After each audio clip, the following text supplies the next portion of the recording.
இந்த சயின்ஸ், இந்த விஞ்ஞானம், இந்த ஞானத்தை உருவாக்கிய, உயிரோடு வைத்திருந்த, இதை மேலும் மேலும் ஆராய்ச்சி பண்ணி டெவலப் பண்ணி இப்போ நாம் யூஸ் பண்ணுற அளவுக்கு ரொம்ப சிம்பிளான சயின்ஸாக மாற்றி கொடுத்த எல்லா ஞான குருமார்களையும், மதங்களை கடந்து எல்லா மதங்களிலும் உருவான, எல்லா மதங்களிலிருந்தும் தோன்றிய, எல்லா ஞான பரம்பரையிலிருந்தும் தோன்றிய, எல்லா ஆன்மீக பரம்பரையிலிருந்தும் தோன்றிய எல்லா ஞானிகளையும் ஒருமுறை ஆழ்ந்த நன்றி உணர்வோடு நினைந்து வணங்குவோம்.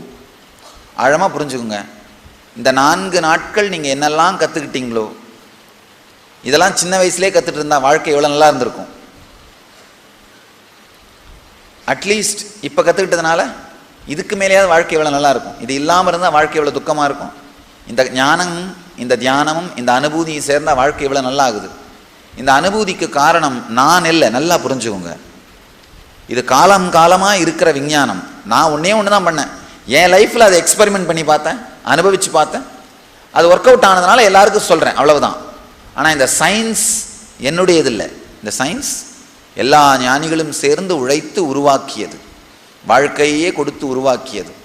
அந்த ஞானிகள் சதாசிவனில் துவங்கி, ஈஸ்வரனும் பூமியில் வாழ்ந்த ஞானி தான்.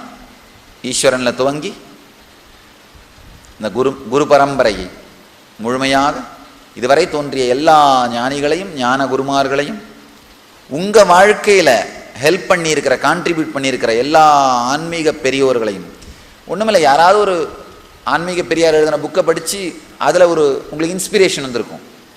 இல்லை யாரோ ஒருத்தர் வெளியிட்ட திருவாசக தேவாரத்தோட உரையை படித்து பார்த்து இன்ஸ்பயர் ஆகிருப்பீங்க.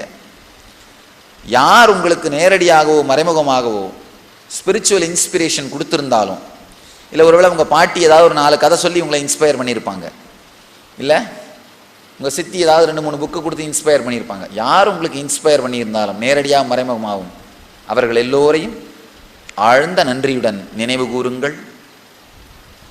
சாமி, நம்முடைய இந்த குரு பரம்பரை அவர்கள் எல்லாருடைய பேரையும்,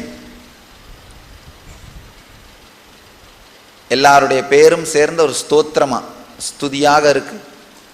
சாமி, இந்த அவர்கள் எல்லாருடைய பேரையும் சொல்லி ஆழ்ந்த நன்றியுடன் அவர்கள் நினைவு கூற போகிறோம். ஆழ்ந்த நன்றி உணர்வோடும் பக்தி உணர்வோடும் கண்களை மூடி எல்லா ஞான குருமார்களையும், எல்லா ஞானமடைந்த ஜீவன் முக்தர்களையும், அவதார புருஷர்களையும் ஆழ்ந்த நன்றியுடன், அவர்கள் உலகத்திற்கு அளித்த பங்களிப்பிற்காக ஆழ்ந்த நன்றியுடன் வணங்குங்கள். கண்களை கட்ட வேண்டியதில்லை, கண்களை மூடி நிமிர்ந்து அமருங்கள். சதாசிவ சமாரம்பாம் சங்கராச்சார்ய மத்யமாம் அஸ்மதாச்சார்ய பர்யந்தாம் வந்தே குரு பரம்பராம்.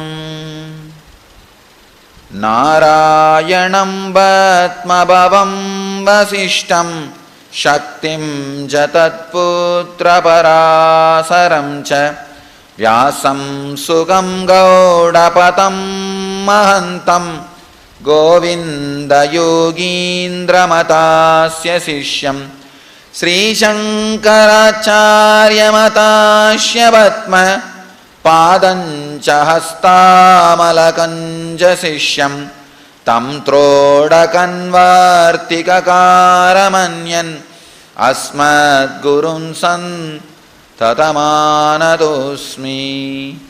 ஸ்ருதி ஸ்மிருதி புராணானாம் ஆலயம் கருணாலயம் நமாமி பகவத்பாதம் சங்கரம் லோகசங்கரம்.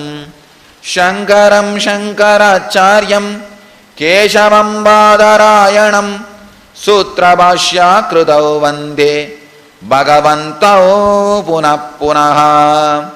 யத்வாரே நிகிலானி லிம்பபரிஷத் சித்திம் விதத்தே நிஷம் ஸ்ரீமத் ஸ்ரீலசிதம் ஜகத்குருபதம் நத்வாத்மா திருப்திம் கதः.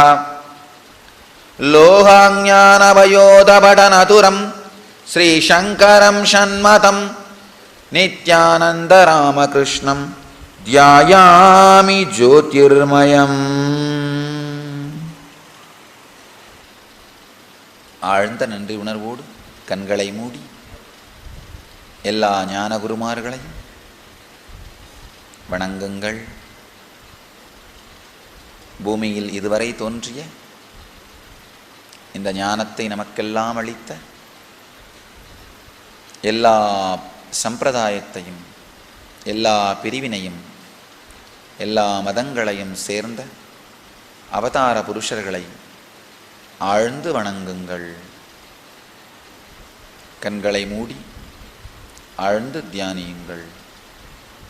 இந்த ஞானிகள், அவதார புருஷர்கள், சித்தர்கள், யோகிகள், ரிஷிமார்கள், குருமார்கள், இவர்கள் எல்லோருடைய சாநித்தியமும் இந்த இடத்தில் நிலவட்டும். அவர்கள் எல்லோருடைய சாநித்தியமும் இங்கு மலர்ந்து உங்கள் எல்லோருக்குள்ளும் தீட்சை நிகழட்டும். இவர்கள் எல்லோருடைய வாழும் வாரிசாக தீட்சையை உங்களுக்குள் நிகழ்த்தும் ஞான சத்குருவையும் ஆழ்ந்த பக்தியுடன் நினைந்து வணங்குங்கள்.